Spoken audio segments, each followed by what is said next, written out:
Hello, good afternoon, FIBCom students. Good Hello, Good afternoon, afternoon. ma'am. good afternoon. Let's start. Welcome for EVS. Okay, in the last lecture we were discussing about the water pollution.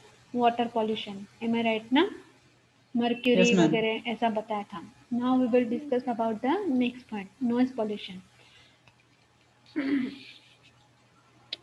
The noise has been described as unwanted and annoying sound. It is an inseparate part of the modern life. There are mainly two sources of the noise pollution, namely that industrial community and traffic noise. Industrial workers are exposed to excessive no products produced from such factories, and the community noise is mainly unwise display uh, uh, on the vanity and the bins. It occurs due to various activities of community during the religious occasion, marriage or public function. Loudspeaker and amplified music are used to unrestricted manner at the restaurant, marriage functions, clubs, festival, religious gather, etc. तो noise pollution हमें अभी ये तो हम जैसे daily life में हमारे आसपास कहीं ना कहीं हम नॉइज पॉल्यूशन देखते हैं जिसको हम अभी पढ़ने वाले हैं कि फॉर एग्जांपल नॉइज पॉल्यूशन मतलब क्या तो नॉइज पॉल्यूशन में द वर्ड और the sound which is annoyed और unwanted we don't want to listen it is called noise okay कि फॉर एग्जांपल हमारे घर में कोई छोटा बच्चा हो 1.5 2 साल का हो उसकी आवाज़ अलग बात है उसका नॉइज अलग बात है लेकिन जो हम बोलते हैं कि 5 6 साल का बच्चा हो वो परेशान करता है उसकी आवाज़ तो वो कान में चुभेगी या नहीं चुभेगी कान में चुभेगी या नहीं चुभेगी हाँ या ना Yes, ma'am. ओके दूसरा है कि जो हमारे आसपास हम बोलते हैं कि रिलीजियस फेस्टिवल पे दिखाई देते हैं फेस्टिवल्स पे मैरिज ओकेजन पे या पब्लिक फंक्शंस में जब हम बोलते हैं कि डीजे की बात मैंने आपको बताए थे डीजे वगैरह जब लगाए देते हैं कि अगर किसी की शादी है तो धूमधाम से कर रहे हैं लेकिन उसके हिसाब से इतना नॉइज पोल्यूशन होता है कि जैसे हम बोलते हैं कि आसपास के लोग या आजू बाजू जो रहने वाले जो लोग हैं वो परेशान हो जाते हैं ऐसा होता है कि नहीं होता है कि नहीं होता है क्लब में Yes, ma'am. हमें मैरिज फंक्शन में रेस्टोरेंट में हर जगह हमको नॉइज पोल्यूशन मोस्ट प्रॉब्ली जब हम इंडस्ट्रियल कम्युनिटी तो इंडस्ट्री में जैसे फॉर एग्जांपल इंडस्ट्री में काम करने वाले लोग या हम बोलते हैं कि एयरलाइंस के पास तो जो हम बोलते हैं कि एयरलाइंस के पास जो एरिया है तो वहाँ पे उनको कहीं ना कहीं हम बोलते हैं कि डैमेज सिस्टम हम बोलते हैं कि जो हम बोलते हैं कि हियरिंग सिस्टम है कभी ना कभी उनकी डैमेज हो जाती है सो ऐसे केसेस भी हमको वहाँ पे दिखाई देते हैं In the cities, the long chain of the automobiles and the use of the pressure horns have been the constant source of noise pollution. कि जैसे हम बोलते हैं कि कहीं जैसे फॉर एग्जांपल कहीं हम मीटिंग में बैठे हैं या कोई पर्टिकुलर इम्पोर्टेंट लेक्चर अटेंड करें तो फॉर एग्जांपल हम फ्लैग होस्टिंग कर रहे हैं तो हम अपना मोबाइल स्विच ऑफ करना भूल गए या साइलेंट करना भूल गए तो मोबाइल रिंग बजती है तो वो कैसी लगती है मोबाइल रिंग बजती है तो वो कैसी लगती है सबका ध्यान वहाँ पे जाता है कि नहीं जाता है कि आप मीटिंग में Yes, बैठे ma'am. हैं कि आपने मोबाइल साइलेंट पे नहीं किया है तो वहाँ पे सबका ध्यान जाता है means it is annoying voice. There are three main metro cities of India, namely Mumbai, Kolkata, Delhi, are among the noisiest cities of the world. तो अभी यहाँ पे 3 सिटीज़ का नाम दिया कि जो सबसे वर्ल्ड की सबसे नॉइजियस्ट सिटीज़ है then noise mainly affect the hearing but also may affect the health in the two ways. So explore the levels of 140 150 decibel can rupture the eardrums and causes the permanent hearing loss.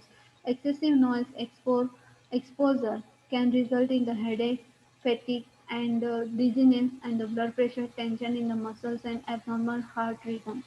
तो noise pollution की वजह से या noise pollution की वजह से क्या होता है तो नॉइज़ पॉल्यूशन की वजह से जैसे मैंने आपको अभी बताया कि जो हम बोलते हैं कि जो एरिया एयरपोर्ट के पास आया हुआ है वहाँ पे उन लोगों को अभी बहुत सालों से रहते हुए उनको आदत हो चुकी है लेकिन लेकिन कहीं ना कहीं हम लोग बोलते हैं ना कि जैसे हियरिंग सिस्टम डैमेज हो जाती है या कहीं ना कहीं वो कुछ ना कुछ डैमेज होता है तो फॉर एग्जांपल यहाँ पे सिर दर्द होना या हम बोलते कि ब्लड प्रेशर बीपी होना या बोलते टेंशन होना हम बोलते कि उनकी जो हार्ट रिदम है वो सिस्टमेटिकली काम नहीं करती फिर फटीग है डिजीनेस ये प्रकार के हमें डिसीज उनमें दिखाई after long time we can see this kind of the disease in their health also.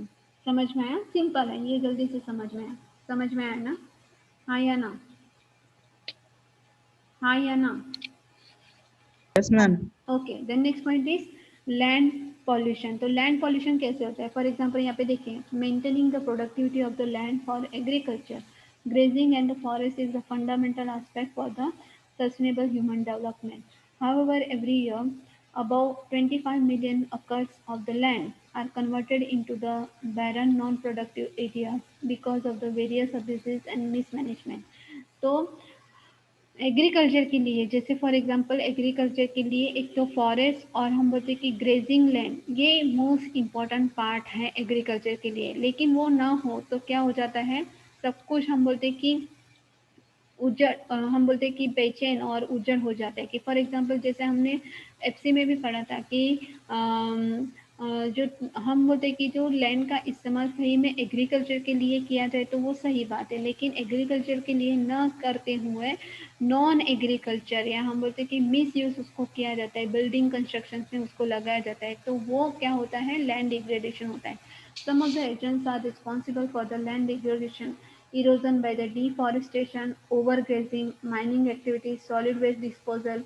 तो ये लैंड डिग्रेडेशन कैसे होता है? तो लैंड डिग्रेडेशन एक तो डिफॉरेस्टेशन मीन्स पेड़ काट देना, ओवर ग्रेजिंग मीन्स जैसे एनिमल ग्रेज करते हैं और ओवर ग्रेजिंग की वजह से भी लैंड डिग्रेडेशन होता है। फिर माइनिंग एक्टिविटीज़ होती है, और जो हम बोलते हैं कि जो कचरा कूड़ा हम डालते हैं, डिस्पोजल करते हैं, उसकी वजह से भी लैंड डिग्रेडेशन होता है। समझा?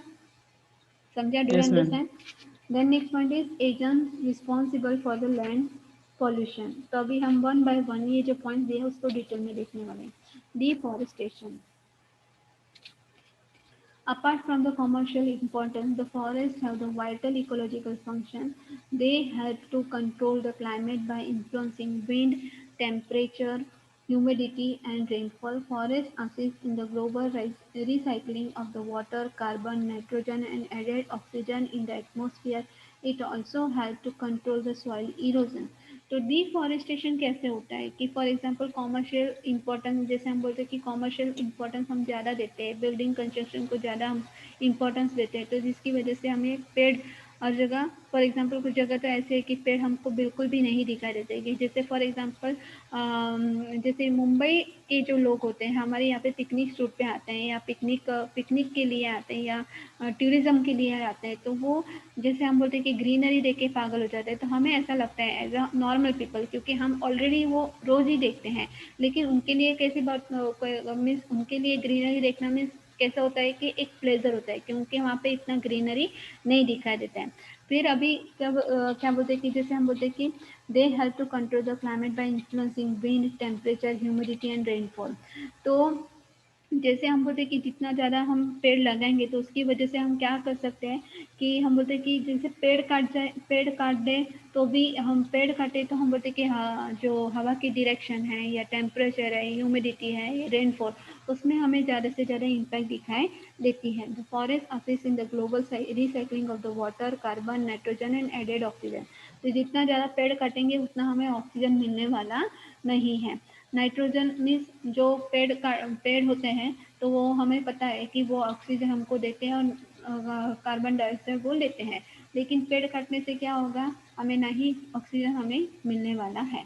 According to the estimate, almost 50% of earth forests have disappeared since beginning for the agriculture। तो हमें यहाँ पे एक परसेंटेज दिया गया है कि 50% ऐसा दिखाया जाता है कि जैसे एग्रीकल्चर के लिए जैसे लैंड का इस्तेमाल किया जाता है, लेकिन सही लैंड के लिए सही इस्तेमाल एग्रीकल्चर के लिए नहीं किया जाता है। जो हम बोलते हैं कि फॉरेस्ट एरिया होता है वो हमें ज़्यादा से ज़्यादा कैसा हुआ दिखाई देता है, डिसअपियर दिखाई देता है, हमें अभी फॉरेस्ट एरिया ज़्यादा दिखाई नहीं देता है। समझा? Do understand? Do you Yes, ma'am. understand? Okay, then next point is soil erosion. When activities accelerate, the disappearance of the protective cover of the natural vegetation started increasing. This resulted in the soil erosion. The loss of topsoil through the erosion turns the land infertile and unproductive, wasted. तो हमारी जो human activities है कि for example pesticides का इस्तेमाल करना, fertilisers का इस्तेमाल करना, तो हम बोलते की जो नॅचरल व्हेजिटेशन आहे, बोलतो की आपण त्याला मराठीत म्हणतो की जैविक शेती, त्या पद्धतीने जर केलं तर ते आपण म्हणतो सॉइल इरोजन कमी करू शकतो. पण आता त्या पद्धतीने होत नाहीये, रासायनिक पद्धतीने आपण शेती केली जाते. मग त्याच्यामुळे काय होतं कि अपन म्हणतो कि जो हम बोलते हैं कि जो लैंड फर्टिलिटी होती है वो क्या हो दिखाई देती है, बार बार हमें कम कम कम कम कम दिखाई देती है. समझा? ये पॉइंट बहुत बार रिपीट हो चुका है, इसलिए मैं दोबारा नहीं रिपीट करती. डू यू अंडरस्टैंड ना? Do you understand? हाँ या ना? If you not understand then I will repeat again. Hello hello, am I audible? Am I audible? Mahak, Muskan, hello hello, am I audible? Hello. Yes, ma'am. हाँ. Yes, ma'am. हम्म. समझा कि फिर से समझाओ. Do you understand or not? Ma'am फिर से एक बार समझा. Yes, ma'am. Okay.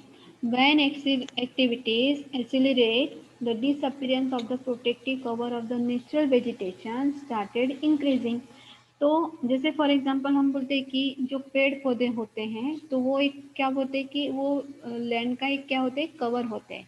जब हम उनको काटना शुरू करते हैं, जब हम पेड़ को काटना शुरू करते हैं तो फिर वो जो कवर होता है, हम बोलते हैं कि लैंड ऊपर का जो कवर होता है वो क्या हो जाता है, हट जाता है. जैसे हम बोलते हैं कि फॉर एग्जांपल लैंड एक्टिविटीज़, कि हम बोलते हैं कि जब भी कोई खेती बाड़ी कर रहा हो तो खेती बाड़ी के लिए जब हम जितना भी नेचुरल जैसे चीज़ें अपनाएं, हम बोलते हैं कि गाय का गोबर को लेके हम बोलते हैं ना, जैसे हम बोलते हैं कि सीड्स वगैरह होते हैं, कम से कम फर्टिलाइजर और कम से कम पेस्टिसाइड्स का इस्तेमाल किया जाए तो वो क्या होगा, जैसे नेचुरल वेजिटेशन होगा. तो नेचुरल वेजिटेशन के लिए नेचुरल वेजिटेशन से हम सॉइल इरोजन क्या कर सकते हैं, कम कर सकते हैं. तो फॉर एग्जांपल नेचुरल वेजिटेशन जैसे हम बोलते हैं कि वो उसका जो उसकी जो मात्रा है वो कम है as compare to the other method. कि जैसे पेस्टिसाइड्स का जब ज़्यादा इस्तेमाल किया जाता है तो वो मार्केट में वो प्रोडक्शन कैसा होता है, सबसे ज़्यादा होता है, लेकिन उसके पास कुछ क्वालिटी नहीं होता है. कि फॉर एग्जांपल जैसे हमारे घर के आसपास कुछ हमने लगाया है, या भिंडी लगाई है, मिर्ची लगाई है, टमाटर लगाए हैं, जिसमें हम बोलते हैं की जी खतं आपण टाकायला पाहिजेत, की आपण म्हणतो की ज्या थोडक्यात आपण म्हणतो की त्याच्यात पेस्टिसाइड्स नाही वापरायचे, त्याच्यात केमिकल्स नाही वापरायचे. तर मग ते कसं असणार, एकदम हेल्दी असणार ना, हेल्दी असणार की नाही, त्या वस्तू आपल्यासाठी हेल्दी असणार की नाही, हो की नाही? Do understand? Do understand? Yes और नो? कि अगर उसमें पेस्टिसाइड्स का इस्तेमाल नहीं हुआ है, केमिकल का इस्तेमाल नहीं है, तो वो जो चीज़ें हम खाते हैं, जैसे फॉर एग्जांपल भिंडी लगाई है, टमाटर लगाए या गोभी लगाए हैं, छोटा सा ज़मीन का टुकड़ा उसमें हमने अपने हिसाब से लगाया है, तो फिर वो कैसे होगा, हमारे लिए हेल्दी होगा ना? हेल्दी होगा ना? हाँ या ना? यस हेल्दी होगा कि नहीं होगा? अपने दापोली में जैसे फॉर एग्जांपल सुबह सुबह सुबह सुबह में कि सुबह 7:30 8 9 बजे तक, जैसे हम बोलते की आपल्याकडे मावश्या येतात, गावठी भाज्या घेऊन येतात. गावठी भाज्या घेऊन येतात की नाही? घेऊन येतात ना दारावरती, हो की नाही? Hello, yes ma'am. ऐकायला येतं का? उत्तर का देत नाही? येतात की नाही? आपल्याकडे भाजी घेऊन येतात की नाही? येतात ना. मग ती भाजी चवीला कशी असते? भाजी चवीला कशी असते? वो कैसे होती है वो सब्जी? अच्छी होती है ना, क्योंकि उसमें केमिकल्स फर्टिलाइजर्स कम मिला होता है, नहीं होता है, तो वो कैसे होती है, हेल्दी होती है. Do understand? Do understand? Do you understand right now? Ma'am. Okay, अभी आगे देखते हैं over grazing. The India has the world's largest cattle population. We have more than 50% buffaloes, 50% cattle, and 50% goat and 4% sheep. On the other hand, only about 30 million hectares are recorded as a permanent grazing land. This is very less as compared to the demand for grazing animals. The result is overgrazing on fallow, cultivate and the forest land. तो grazing मतलब क्या, grazing का मतलब पता है? सबसे पहले grazing का मतलब पता है? डू अंडरस्टैंड ग्रेजिंग क्या?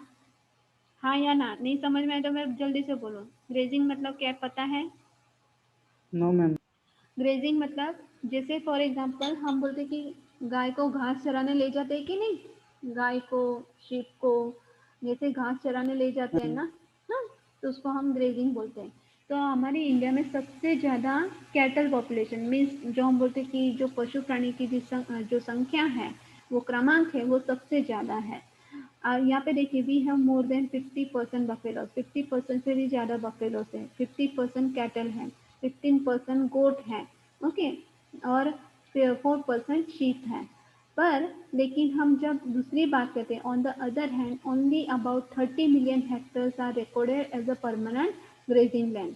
तो यहाँ पे जैसे 13 हेक्टर, ये एक हमको ऐसा एक पर्टिकुलर क्रमांक दिया है कि 13 हेक्टर जमीन में ये सब जो कैटल्स है वो ग्रेज कर सकते हैं, मीन्स अपना, जैसे हम बोलते हैं कि जहाँ पे हरियाली होती है वो अपना खाना वहाँ पे खा सकते हैं, मीन्स गाय घास खाती है, ओके, तो उसको ग्रेजिंग बोलते हैं।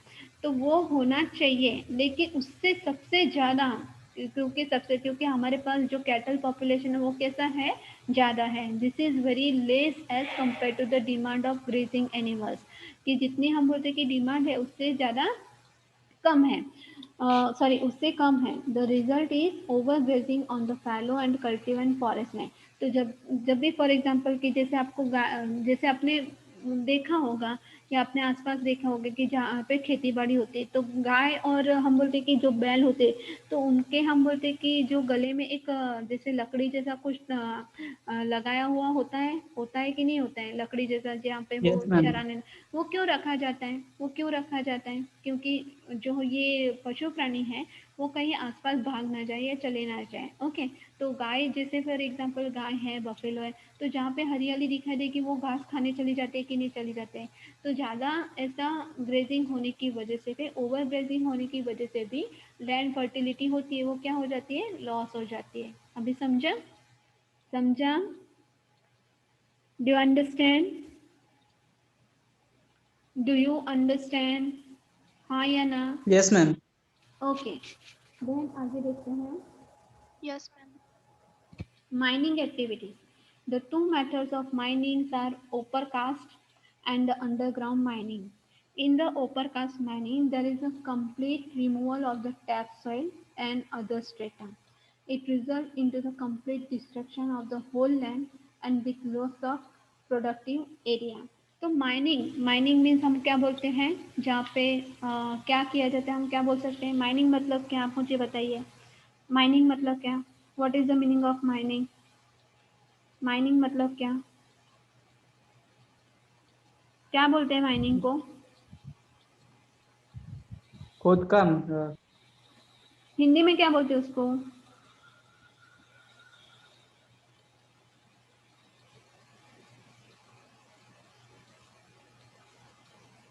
क्या बोलते हैं? खुद का म्हणजे उसको हम क्या बोलते हैं? क्या बोलते हैं उसको? हिंदी में क्या बोलते हैं उसको? खुदाई बोलते हैं। क्या बोलते हैं? जहाँ पे खोदा जाता है ना, सब कुछ खुदा जाता है ना, की फॉर एक्झाम्पल यस लँड पर, मैम। हाँ, तो उसको हम खुदाई बोलते हैं, माइनिंग बोलते हैं, खोदकाम आपण म्हणतो मराठीत त्याला। तो यहाँ पे दो मेथड बताई गई है, एक तो है, पहला है ओपरकास्ट और दूसरा है अंडरग्राउंड।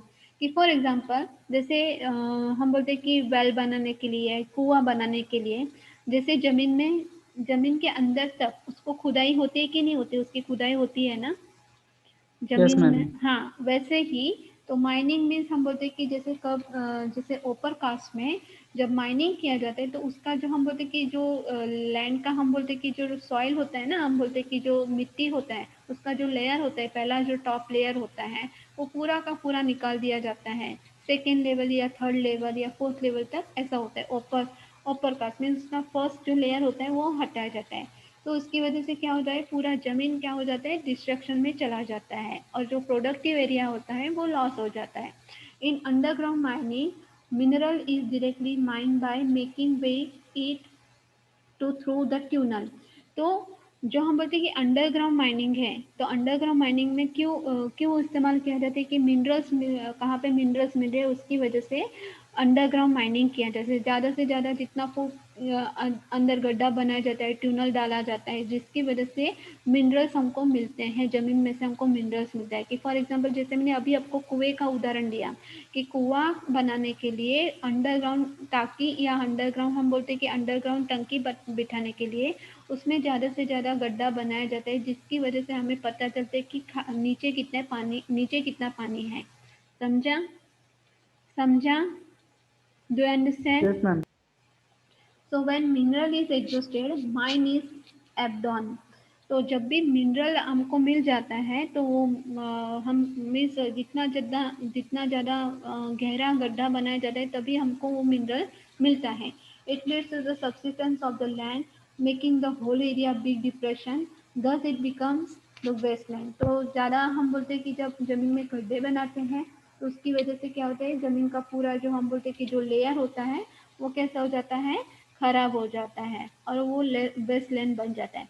कि फॉर एग्जांपल जब हम रास्ते पे से अपने व्हीकल्स चला रहे होते हैं, रास्ते पे हम जब व्हीकल्स लेके निकलते हैं तो खड्डा हो तो क्या होगा, गड्ढा हो तो क्या होगा, गड्ढा हो तो क्या होगा, अगर आपका ध्यान नहीं है तो फिर क्या होगा, व्हीकल आप स्मूथली वहाँ पे चला पाएंगे, व्हीकल आप स्मूथली वहाँ पे चला पाएंगे, हाँ या ना? No, ma'am. नहीं। क्यों? तो फिर हम गालियाँ देते देते जाते हैं, हाँ गवर्नमेंट या रोड्स क्यों नहीं ठीक करवाती, पैसा देते फिर भी रोड ठीक नहीं होते हैं, कैसा रास्ता है वगैरह वगैरह वगैरह, जो मन में ऐसे बोलते ही चले जाते हैं। So that is the thing.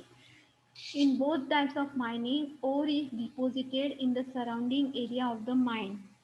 अभी ओर मतलब क्या, ओर का पता है? ओर का मतलब पता है? और मीन्स क्या बोलते हैं, No, ma'am. Natural rock, sediment. जैसे हमने टाइप्स ऑफ रॉक देखे थे ना, टाइप्स ऑफ रॉक देखे कि नहीं फर्स्ट Yes, सेमेस्टर ma'am. में? हाँ, तो जब भी माइनिंग किया जाता है तो हमें अंदर से सबसे पहले क्या मिलता है, ओर मिलता है। And further the mining based dump on the land are wash out to the surrounding of the agriculture field and grassland. तो ये हम जब माइनिंग का हम जो बोलते हैं ना वेस्ट निकलता है, कि जैसे नीचे की ज़मीन ऊपर आ गई है, नीचे की मिट्टी ऊपर आ गई है, फिर उसको डंप किया जाता है, तो फिर जो एग्रीकल्चर लैंड होता है वो क्या हो जाता है, ग्रास लैंड हो जाता है। वो क्या होता है, पूरा का पूरा धुल जाता है। समझ में आया कि नहीं आया? समझ में आया कि नहीं आया? परत सांगा. फॉर एग्जाम्पल कोई खड्डा बनाओ, आप जमीन में आज कोई खड्डा बनाओ तो जमीन में से क्या क्या निकलेगा, सिर्फ पहले क्या निकलेंगे, पत्थर, और उसको बोलते हैं ओके। जैसे आप मिट्टी निकालते हो, कोई हम गड्ढा बनाते हैं तो मिट्टी नीचे की मिट्टी कैसी आती है, ऊपर आती है कि नहीं, ऊपर आती है कि नहीं, हाँ या ना? Yes, ma'am. हाँ। फिर यस हम मैम। उसको वो गड्ढा भर देंगे, वो गड्ढा हम भरने जा रहे तो फिर क्या करेंगे, जो मिट्टी ऊपर आई है वो मिट्टी डालेंगे ना, वो मिट्टी डालेंगे कि नहीं, Yes, ma'am. ऊपर नीचे हो जाएगा कि नहीं। जैसे फॉर एग्जांपल जैसे कोई हम बोलते हैं कि कचरा निकालना हो, कचरा डस्टबिन में से कचरा हम बोलते हैं कि गाड़ी में डालना हो, हाँ कचरे की गड्डी में डालना हो, तो हम क्या करते हैं, अपने हाथ से निकालते हैं क्या उसको, कचरे को हाथ से निकालते हैं क्या? No, नहीं ma'am. ना। क्या करते हैं, पूरा का पूरा डस्टबिन क्या करते हैं हम लोग, उल्टा कर देते हैं कचरे की गड्डी में, हाँ या ना? कचरे की गड्डी में Yes, हम ma'am. पूरा, हाँ वैसे कि नीचे का जो बोलते हैं कचरा वो ऊपर आ जाता है, वैसे इसको जो नीचे की जमीन है वो ऊपर आ जाती है। फिर उसको उस गड्ढे को भरने के लिए हम सारे की जो सारी मिट्टी जो हमने निकाली हुई है वो कैसे कर देंगे, उसको हम भर देंगे, तो ऊपर जो नीचे की मिट्टी है वो ऊपर आ जाएगी और ऊपर की जो मिट्टी है वो नीचे चली जाएगी। अभी समझा? सिंपल सा पॉइंट है, समझा? Yes, ma'am. हाँ। Debris taken out of the mine blocks drainage channels resulting in the water lodging. तो जितना भी हम बोलते कि डेब्रिस मीन्स हम बोलते कि कड़ा कुचरा सब कुछ जो निकलता है तो वो क्या कर देता है, क्या कर देता है कि फॉर एग्जांपल वो वैसे ही रह गया तो वो क्या होगा, ड्रेनेज होगा, जो गटर लाइन्स होगा वो क्या हो जाएगा, ब्लॉक हो जाएगा। समझ में आया? ब्लॉक Yes, हो ma'am. जाएगा। जैसे फॉर एग्जांपल जैसे कभी आपको ये एग्जांपल देखना हो तो जैसे फॉर एग्जांपल जब भी गटर लाइन का काम चलता है गटर लाइन का काम जहाँ पे भी चल रहा होता है वहाँ पे देखिए पूरा का पूरा गंदगी वहाँ पे बाहर के साइड की बाहर हम बोलते हैं कि जो कॉर्नर होता है वहाँ पे सब कुछ रख दिया जाता है, लेकिन उसके बाद जैसे हम बोलते जैसे बनाया जाता है पर उसको भरना भी तो चाहिए ना, उसको भरना भी तो चाहिए कि नहीं। अगर आप कचरा साफ करें तो पूरा कचरा का उसका डिस्पोजल होना चाहिए कि नहीं, हाँ या ना। Yes ma'am. हाँ, पर वो होता नहीं है, वो होता नहीं है। तो जिसकी वजह से क्या हो जाता है, जो हम बोलते हैं कि नदी नाले जो सॉरी नाले नाले जो खुले छोड़ दिए गए हैं वहाँ पे सब कुछ वो क्या हो जाता है, कचरा थम जाता है और पूरा जो हम बोलते हैं कि जो ड्रेनेज सिस्टम है वो पूरा क्या हो जाता है, खराब हो जाता है। वो सब कचरा कहाँ पे चला जाता है, गटर में चला जाता है। समझा समझा। Yes ma'am. Okay. The next point is solid waste. Solid waste material is generated from the domestic, commercial, industrial and agricultural activities. It is the mixture of dust, ash, vegetables, paper, packing materials, rags and other fabrics, glass and combustible combustible and incombustible debris। तो अभी waste management जैसे हमने पहला point पढ़ा था पहला chapter में, तो वेस्ट मटेरियल आपको पता होगा किस टाइप का होता है, हाँ या ना। वेस्ट मटेरियल पता है ना, डोमेस्टिक होता है, इंडस्ट्रियल होता है, कॉमर्शियल होता है। Yes ma'am. हाँ, तो ये सब कुछ कचरा क्या होता है, वो एग्रीकल्चर एक्टिविटीज के लिए क्या होता है, एक हर्डल होता है, जनरेट किया जाता है ना ये सब कुछ, घर घर का कचरा, फिर इंडस्ट्री का कचरा। तो जिसकी वजह से क्या होता है, हम बोलते हैं कि जैसे फॉर एक्झाम्पल रॅग मीन्स हम बोलतो त्याला आपण म्हणतो चिंदी, चिंदी आपण म्हणतो कपड्याच्या चिंदी वगैरे असतात की नहीं, चिंदी वगैरे असते की नहीं, हाँ या ना। यस समझ मैम में आ रहा असतात। है, हाँ। तो ये सब कचरा जब हम डंप करते हैं जैसे डिस्पोजल करते हैं, एक गड्ढे में डाला जाता है तो वो टाइम लेता है। The accumulation of solid waste poses the number of health hazard. Some of the health hazard are as follow. Solid waste spread the here and there, attract the rats and organic matter ferments which favors the breeding of fires। तो क्या होता है कि जहाँ भी कचरा डलेगा, जहाँ पे हम बोलते हैं कि उधर उधर कचरा फेंका जाता है तो वो क्या किसको अट्रैक्ट करता है, रैट्स को अट्रैक्ट करता है। जैसे हम बोलते हैं कि चूहे आ जाते हैं, फिर हम बोलते हैं मच्छर आ जाते हैं। समझ में आ रहा है, समझ में आ रहा है। You are not responsing, how can I, क्या क्या बोल सकते हैं हम, बोलते हैं समझ में आ रहा है कि नहीं आ रहा है, नहीं समझ में तो जल्दी से बोलो कि मैडम हमको समझ में नहीं आ रहा है। Do understand or not, no, am I audible, am I audible, hello hello, Yes, ma'am. समझ में आ रहा है कि नहीं आ रहा है बिल्कुल,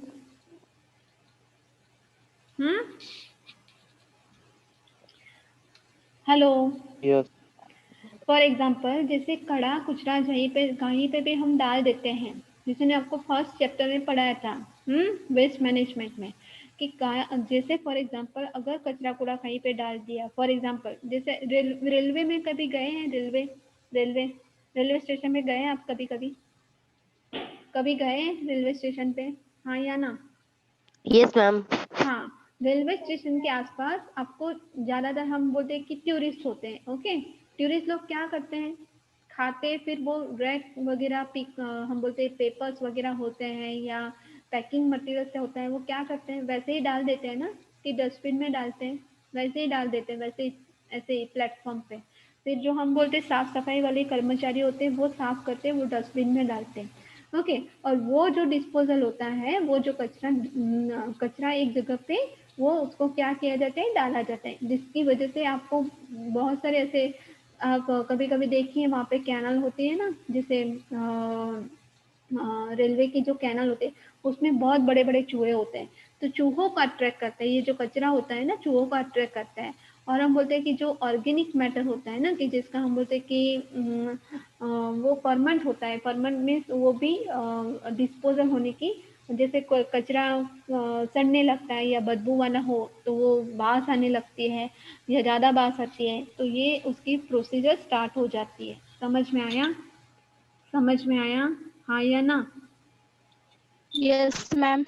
Then yes ma'am. next point is pathogens may enter in the human body through the files and dust. अभी पैथोगन्स मतलब क्या? पैथोगन्स पता है आपको? पैथोगन्स, पैथोगन्स पता है, हाँ या ना?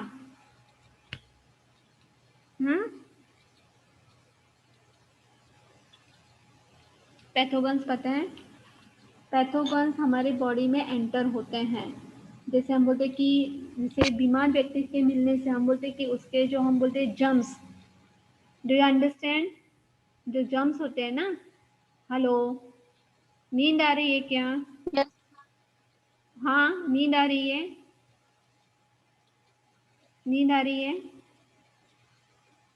पैथोगन्स मीन्स हम बोलते कि किसी बीमार व्यक्ति के पास, उसके पास बैठने से हम बोलते कि जैसे हम बोलते कि अभी कोरोना, ओके, जैसे छींकते टाइम हम जब हाथ नहीं रखते तो वो सब जर्म्स क्या होता है कि सामने वाले के बॉडी में एंटर होते हैं, डस्ट के थ्रू एंटर होते हैं। तो इसकी वजह से हम बोलते हैं कि वो रोगजनक, हम बोलते हैं उसको, वो सब क्या बोल सकते हैं, वो मटेरियल, या हम बोलते कि वो जम्स बोलते हैं, वो जम्स हमारी बॉडी में एंटर होते हैं।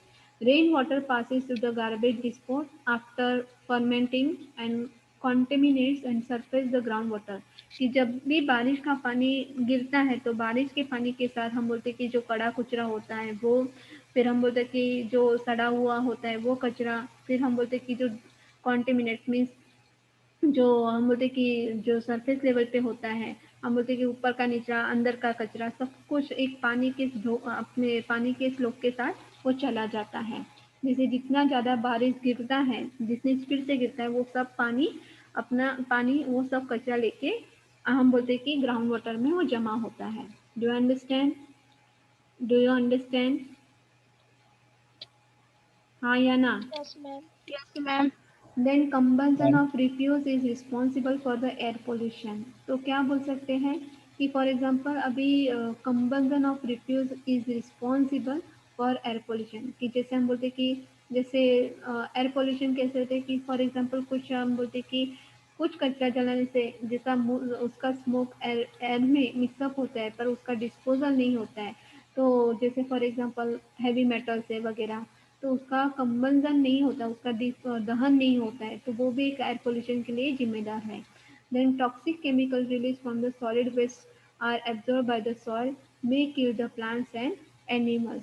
तो जब सॉलिड वेस्ट हम बोलते कि जलाया जाता है या सब उसको डिस्पोजल किया जाता है, तो उसमें से टॉक्सिक केमिकल निकलते हैं, जो जिसकी वजह से हम बोलते कि प्लांट्स हो है, एनिमल्स है, उनको नुकसान पहुंचता है। Now we will see the chart. अभी समझा? हाँ ना? हाँ या ना? समझा या नहीं? Yes, ma'am. ये Yes, देखिए, ma'am. ये देखिए, ये देखिए, एयर पोल्यूटेंट कौन से हैं? पर्टिकुलर्स, यहाँ पे देखिए मेजर एंथ्रोपोजेनिक सोर्सेज। तो सबसे पहले आप लोग कंबंजन जैसे बोलते कि फ्यूअल, कि उसका कंबंजन नहीं होता है, इंडस्ट्रियल प्रोसेस होता है, जैसे मैंने आपको पिछली बार पढ़ाया था, अभी बताया था, हेवी मेटल्स होता है या कोल होता है ये। तो toxic effect through the several mechanism including interference with the respiratory tract. And दूसरा है सल्फर ऑक्साइड, SOx उसको बोलते हैं। The combustion of the fuel industrial processes, irrigation of the respiratory system, diminish lung function, aggravates the asthma. तो ये जब ये chemicals, ये केमिकल, ये टॉक्सिक केमिकल्स हैं, ये जब क्रिएट होते हैं तो हमारे बॉडी को, ये प्लांट्स को डैमेज करते हैं। अभी समझा? Do understand right now? Yes, Yes, ma'am. ma'am. आगे यहाँ पे देखिए चार्ट भेजा है आपको, यहाँ पे चार्ट दिखाई देगा, तो जिसकी वजह से आपको समझ में आएगा। तो मैं आपको ये नोट्स में भेज देती हूँ, तो आपको ये चार्ट आप खुद पढ़ेंगे तो आपको जल्दी से समझ में आएगा। Then next point is global warming. Global warming क्या है? The human activities such as burning coal, oil, and natural gas release the carbon dioxide, methane, and other green gases into the atmosphere। कि जैसे हमारी human activities को, कोयले को जलाना, तेल को जलाना या नेचुरल गैस जैसे जलाने के बाद वो क्या उत्पन्न करता है? कार्बन डाइऑक्साइड, मीथेन और other green house gases atmosphere में क्रिएट करता है. So this green house gases from the blanket around the earth, trapping the heat and raising the temperatures on the ground. तो इसकी वजह से क्या होता है कि जैसे ये जो गैसेस उत्पन्न होते हैं या जो गैसेस क्रिएट होते हैं, तो वो सिर्फ हम बोलते हैं कि वो जो हमारी पृथ्वी है उसके आसपास ही रहते हैं, वो हीट क्रिएट करते हैं. और हम बोलते हैं कि वो ground means raising the temperature on the ground. वो केमिकल्स वो हवा में मिक्सअप होते हैं, वो उसका कोई डिस्पोजल नहीं हो सकता. So this has been steadily changing our climate. तो उसकी वजह से हमारा पूरा जो क्लाइमेट होता है वो कैसा हो जाता है, चेंज होता है. That climate change represent the change in the long term weather patterns. तो क्लाइमेट जैसे चेंज होने के हम बोलते हैं कि कभी कभी क्लाइमेट हम बोलते हैं ज़्यादा हीट महसूस होती है, कभी कभी हम बोलते हैं ज़्यादा ठंडी हमें महसूस होती है. तो वो उसका जो कारण है, तो उसका एक कारण ये भी है कि उसमें हम बोलते हैं कि क्लाइमेट जिम्मेदार है. Do understand? Do you understand? Yes और no? Do you understand?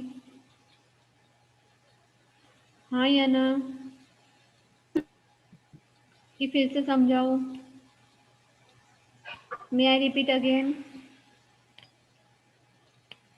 Are you No, ma'am. sleepy? Yes, ma'am. May I repeat again? May I repeat again?